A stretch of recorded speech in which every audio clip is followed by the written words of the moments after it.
अस्सलाम वालेकुम रहमतुल्लाहि व बरकातुहू। तो स्टूडेंट्स, आज हम उर्दू कवायद के बारे में जानेंगे। आप लोगों ने तो अंग्रेजी के ग्रामर के बारे में जाने होंगे और हिंदी में व्याकरण भी पढ़ा होगा। उसी चीज को हम उर्दू में कवायद कहते हैं। कवायद को आप हिंदी में व्याकरण कह सकते हैं, व्याकरण, और इसी को अंग्रेजी में हम ग्रामर भी कहते हैं। कवायद क्या होता है, पहले इसको जानते हैं। कवायद जो होती है वो कायदा की जमा होती है। कायदा की जमा होती है। कायदा क्या है? जो किसी जुबान को सही बोलने और लिखने का तौर तरीका सिखाता है उसे हम कवायद कहते हैं। यानी कायदा, कवायद क्या है? कायदा की जमा है। तो कायदा के माने होता है तौर तरीका, यानी लिखने पढ़ने का ढंग। तो जो लिखने पढ़ने का ढंग सही तरीके सिखाता है उसे हम कवायद कहते हैं। कवायद को 5 हिस्सों में तकसीम किया गया है। कवायद को 5 हिस्सों में तकसीम किया गया है। नंबर 1 इल्मे हिज्जा, नंबर 2 इल्मे सर्फ, और नंबर 3 इल्मे नहू, और नंबर 4 इल्मे उरूज, और नंबर 6 इल्मे बलागत। अब जो है हम इन चीजों के बारे में अलग अलग से एक एक करके हम इसके बारे में जानेंगे। एक एक करके इसके बारे में आप जाने। इल्मे हिज्जा होता क्या है? इल्मे हिज्जा में हमें किस चीज की जानकारी मिलती है और किस चीज के बारे में पता चलता है? इल्मे हिज्जा जो होता है, कहते हैं कि यह उर्दू कवायद का वो हिस्सा है जिसमें हुर्फ़े तहज्जी के मुतालिक मालूमात फराहम कराई जाती है। हुर्फ़े तहज्जी हम आगे के वीडियो में जानेंगे कि हुर्फ़े तहज्जी क्या होता है। तो इसमें इल्मे हिज्जा में हुर्फ़े तहज्जी के बारे में मालूमात होती है। हुर्फ के जो हरकत और सकनात होते हैं, मखरज और एराब जो होते हैं, उसमें जबर जेर जजम की जो भी फेर होता है उनके बारे में हम जानेंगे। इस इल्म की मदद से हम हुरूफ का सही तलफ़ुज़ मालूम होता है इल्मे हिज्जा से। अगर आप इल्मे हिज्जा नहीं जानते तो आपको हुर्फों का जो सही तलफ़ुज़ है वो आपको नहीं आ सकता है। यानी हुर्फों का जो सही तलफ़ुज़ होता है, कहाँ हम जबर जेर जो पढ़ेंगे, तो इसमें इल्मे हिज्जा से वो चीज मालूम होता है कि हम कौन से अल्फाज को किस तरह से पढ़ा जाए। जैसे कि आप जो है कभी कभी देखे होंगे, इधर उधर दोनों चीज एक ही तरीका से लिखा जाता है, लेकिन अगर आपको इल्मे हिज्जा की सही तरह से जानकारी है तो आप इनको बिना जबर जेर लगाए ही इनके बारे में जान सकते हैं। तो ये इल्मे हिज्जा में हमको जो है हरफों को जो हरकत और सकनात होते हैं उनकी सही तरीका से हमको जानकारी मिलता है। अब है इनका दूसरा इल्मे सर्फ। इल्मे सर्फ क्या होता है? कहते हैं कि वो इल्म है इल्मे सर्फ जिसमें तलफ़ुज़ की साख्त और उसकी उलटफेर और हरकतों की तब्दीलियों के तरीके की जानकारी होती है। मिसाल के तौर पर जैसे कहा खेलना से खेल, खिलाड़ी, खेलू, इस तरह के कई अल्फाज बन सकते हैं। तो ऐसे अल्फाज को हम इल्मे सर्फ कहते हैं जो अल्फाज की उलटफेर तौर तरीके की जानकारी मालूम होती है। इल्मे नहू। इल्मे नहू क्या है? इल्मे नहू वो इल्म है जिससे अज्जाए कलाम को तरतीब देने और जुदा करने का तरीका मालूम होता है। इल्मे नहू फिर से एक बार देख ले। वो इल्म है जिससे अज्जाए कलाम, यानी कलाम को हम किस तरीका से पढ़े, टुकड़े, अज्जा माने टुकड़ा होता है, को तरतीब देने और जुदा करने का तरीका मालूम होता है। दूसरे तरीके जानते हैं कि जुमले के बारे में, इसमें जुमले के बारे में बहस होता है। जुमलों में इस्तेमाल होने वाली मुख्तलिफ अल्फाज के ऊपर बहस होती है इल्मे नहू के अंदर। इसके बाद हम जानेंगे इल्मे नहू और इल्मे उरूज और इल्मे बलागत क्या होता है। तो हम जानते हैं अब चौथा है इल्मे उरूज। हम इल्मे उरूज के बारे में जानते हैं कि इल्मे उरूज होता क्या है। इल्मे उरूज यह वो इल्म है जिससे असार कहने का तरीका और असार को पढ़ने का शऊर, मौजू और नामौजू कलाम का फर्क वाज़ेह किया जाता है। इल्मे उरूज से हमें जो शेर व शायरी होती है उसके पढ़ने का सही तरीका मालूम होता है कि इसको किस तरीका से पढ़ा जाए। कभी कभी लोग जो होते हैं, शेर जो होते हैं, उसको अलग तरीके से बयान करते हैं। यानी शेर को कभी कभी लोग जो है नशर बना देते हैं। तो इल्मे उरूज में जो शेर पढ़ने का तरीका है, किसे किस तरीका से पढ़ा जाए, उसके बारे में इल्म मालूम होता है हमें। पांचवा है इल्मे बलागत। इल्मे बलागत तो उसको कहते हैं, यह वो इल्म है जिसमें जुमलों की लफ्जी और मानवी खूबियां बयान की जाती है। जैसे कि आपने कभी कभी ऐसे शेर अशार पढ़े होंगे जिसका जुमले के जो लफ्जी माने हुए वो कुछ और कहता है, लेकिन उसके जो अंदरूनी अगर गहराई में अगर जाएंगे तो उसके मानवी जो है खूबियां जो होती है वो अलग होते हैं। जैसे एक शायर का शेर है साद असीम आबादी का कि तमन्नाओं में उलझाया गया हूं, खिलौने देकर बहलाया गया हूं इस कूचे के हर जर्रे से आगा, इधर से मुद्दतों आया गया हूं। अगर इनमें आप देखेंगे तो लगता है कि कोई खिलौने के बारे में या किसी और चीज के बारे में बात की गई है, लेकिन अगर आप इसकी गहराई में जाएंगे तो उसमें अलग ही तरह के मानवी खूबियां छुपी हुई है। इसे ये हम इल्मे बलागत कहते हैं। तो आप इल्मे बलागत के बारे में और कवायद के जो 5 हिस्से हैं, इल्मे हिज्जा, इल्मे सर्फ, इल्मे नहू, इल्मे उरूज और इल्मे बलागत, इसके बारे में जाने। अब जो है इनके आगे जो होता है इल्मे हिज्जा, इनके जो है जो खूबियां होती है उनके बारे में हम जानते हैं कि इल्मे हिज्जा में क्या क्या आता है। तो स्टूडेंट्स, हम कवायद में जो कवायद के 5 अकसाम पढ़े उसमें एक आया था इल्मे हिज्जा। इल्म हिज्जा, आज हम इस इल्म हिज्जा के बारे में जानेंगे कि इल्म हिज्जा में जो जिक्र हुआ था हुर्फ तहज्जी की, उसके बारे में। तो हुर्फ तहज्जी के बारे में जानने से पहले हमें हर्फ के बारे में जानना जरूरी है कि हर्फ क्या है। हर्फ आवाज की अलामत को हर्फ कहा जाता है, यानी जो हम बोलते हैं, हमारे मुंह से जो आवाज निकलती है उसे हर्फ कहते हैं। तो कहते हैं, या फिर यह भी हम कह सकते हैं कि वो खालिस आवाज जो कि आदमी के मुंह से निकलती है हर्फ कहलाती है। यानी इंसान जो कुछ बोलता है या उसके मुंह से जो आवाज निकलती है, बोलता है या बोलने की कोशिश करता है, तो ये सारे चीज जो है हर्फ कहलाते हैं।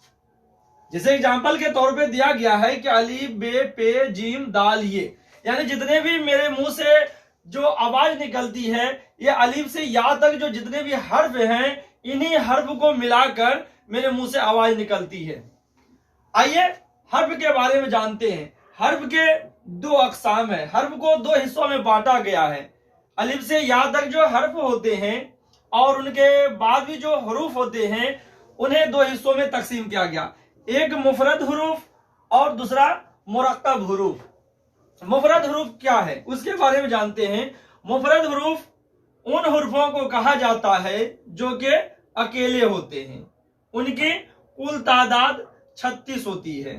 यानी मुफरद हरूफ जो होते हैं वो अकेले अकेले होते हैं, दूसरे के साथ मिले हुए नहीं होते हैं।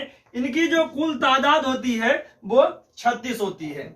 जैसे अलीफ से लेकर या तक में अलीफ, बे, पे, ते, टे, से, जीम, चे, हे, खे, दाल, डाल, जाल, रे, रे, जे, सीन, शीन, साद, जाद, तो, ज, ऐन, गैन, फे, काफ, काफ, गाफ, लम, मीम, नून, वा, ह, हमजा, ये।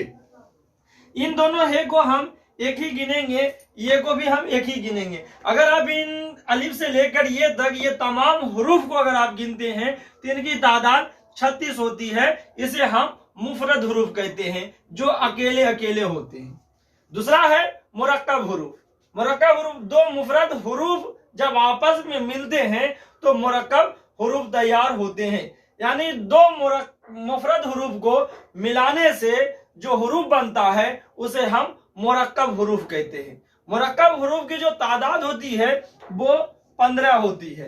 जैसे एग्जाम्पल के तौर पर दिया गया है, बे में है लगा भे, पे में है लगा फे, ते में है लगा थे, टे में है लगा ठे, जिम में है लगा झे, चे में है लगा छे, दाल में है लगा धे, डाल में है लगा ढे, रे में है लगा रे, रे में है लगा रे, काम में है लगा खे, गाम में है लगा घे, लाम में है लगा ले, मिम में है लगा में, नून में है लगा ने। इनकी जो कुल तादाद होती है वो 15 होती है। इसे हम मुरक्कब हुरूफ कहते हैं। तो ये हो गया हुरूफ के अक़साम के हुरूफ को जो है दो हिस्सों में बांटा गया है, मुफरद हुरूफ और मुरक्कब हुरूफ। और इन्हीं सारे हुरूफ से जितने भी अल्फाज हम बोलते हैं ये ही दोनों हुरूफ होते हैं जिनसे वो अल्फाज बने होते हैं। अब हम जानते हैं कि हुर्फ तहज्जी क्या होता है। हुर्फ तहज्जी, हुर्फ तहज्जी किसको कहते हैं? हुर्फ तहज्जी मुफरद हुरूफ और मुरक्कब हुरूफ के कुल तादाद को, यानी इनको भी ले लीजिए पूरा और इनको भी पूरा ले लीजिए। हुर्फ तहज्जी हम लिख रहे हैं मुफरद हुरूफ, मुफरद हुरूफ और मुरक्कब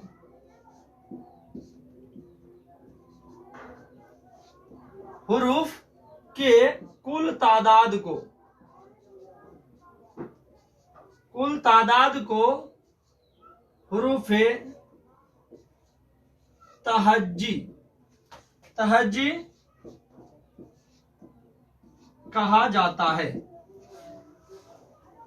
मुफरद हुरूफ के जो तादाद 36 हैं और इसके तादाद मुरक्कब के हुरूफ के तादाद जो 15 हैं, इन दोनों हुरूफ के तादाद जब आपस में मिलकर इकट्ठा होते हैं तो हुर्फ तहज्जी बनाता है। यानी मुफरद हुरूफ और मुरक्कब हुरूफ के कुल तादाद को हुर्फ तहज्जी कहते हैं। इनकी जो तादाद होती है, इनकी कुल तादाद, इनकी कुल तादाद 51 होती है।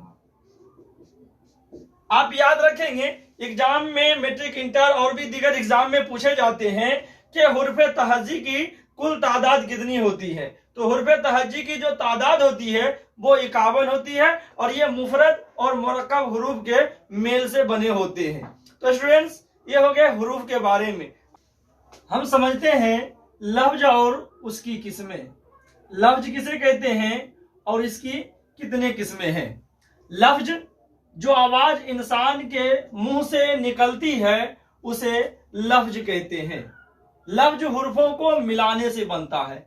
जैसे कि पीछे की मैंने पढ़ा है, हर्फ जो आवाज इंसान के मुंह से निकलती है उसे हर्फ कहते हैं।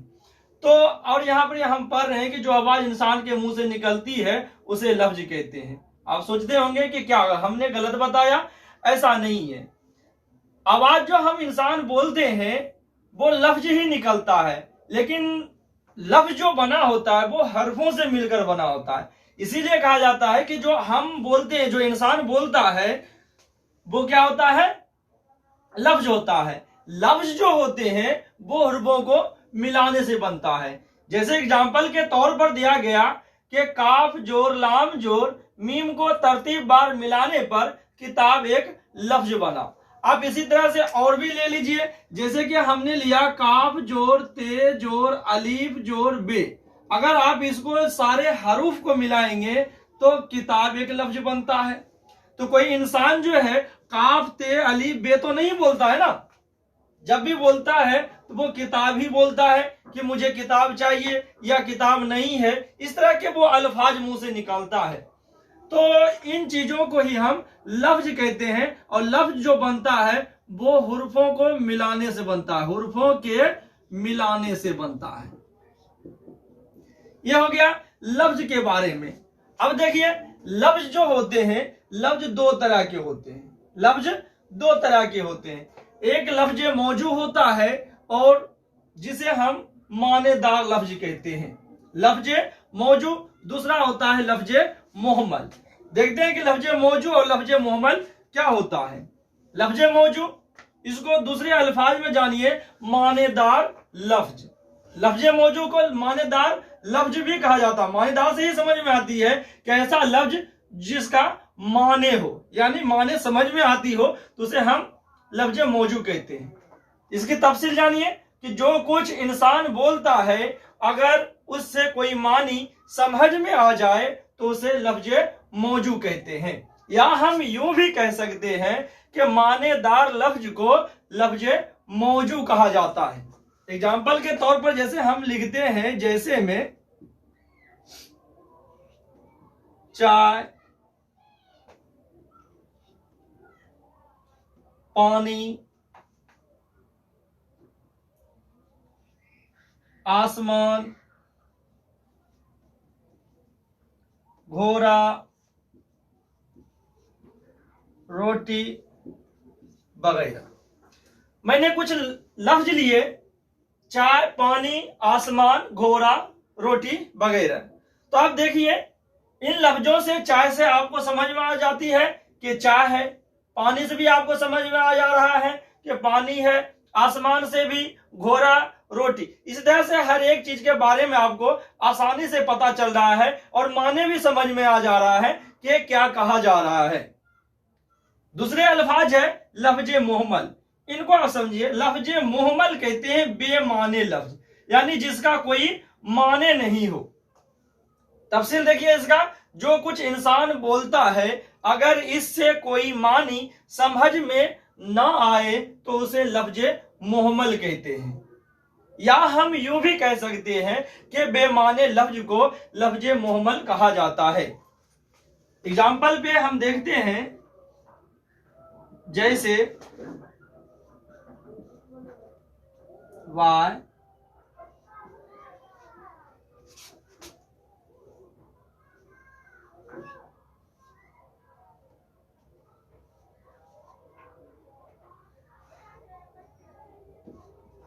आसमान, बोरा, रोटी वगैरह। अब देखिए मैंने एग्जाम्पल में लिखा जैसे वाय, वानी, वासमान, बोरा वगैरह। अब बताइए कि इनसे आप क्या समझे।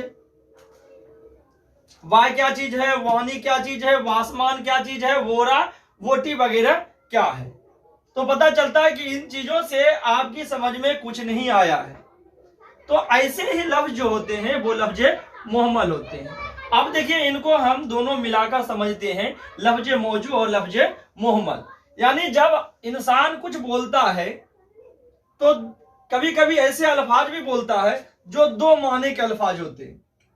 दो अल्फाज मुंह से बोलता है लेकिन उसमें जो होता है वो एक ही माने होता है जिसको हम समझ पाते हैं। जैसे किसी ने बोला कि भाई चाय वाय पिलाओ, चाय वाय पिलाओ, तो आप चाय लेकर आ जाते हैं, लेकिन आप उसके साथ जो वाय बोला गया यही है वो लफ्ज मुहम्मल, जो बोलने में तो आता है लेकिन इसके कोई माने नहीं होते हैं और ये बेमाने लफ्ज होते हैं। यानी इसके कोई माने नहीं होता है, सिर्फ बोलने में आता है। जैसे पानी वानी पिला, पानी वानी पिला, तो पानी समझ में आई, वानी समझ में नहीं आती है, इसे ही हम लफ्ज मुहम्मल कहते हैं। आसमान, आसमान वासमान नीला है, तो आसमान समझ में आई, वासमान नहीं समझ में आया, यानी इसके साथ सिर्फ बोला गया है, इसे ही लफ्ज मुहम्मल कहते हैं, यानी बेमाने लफ्ज। घोड़ा बोरा सड़क पे दौड़ रहे हैं, तो घोड़ा समझ में आई, बोरा समझ में नहीं आई कि रोटी वोटी खिलाओ, तो रोटी समझ में आती, वोटी नहीं समझ में आती। यानी जो अल्फाज आपको समझ में आता है उसे ही लफ्ज मौजू कहा जाता है और जो नहीं समझ में आती है उसे लफ्ज मुहम्मल कहा जाता है। एग्जाम में आपको एक नंबर का लफ्ज मौजू या लफ्ज मुहम्मल से पूछा जाता है कि बताइए इनमें से लफ्ज मुहम्मल क्या है। तो आप इस तरह के देखेंगे कि लफ्ज मुहम्मल जो होता है बा लगा होता है, यानी इनसे कोई माने आपको समझ में नहीं आती है, तो इसे हम लफ्ज मुहम्मल कहेंगे। तो ये हो गए हमारे लफ्ज और इनकी किस्में। खुदा हाफिज।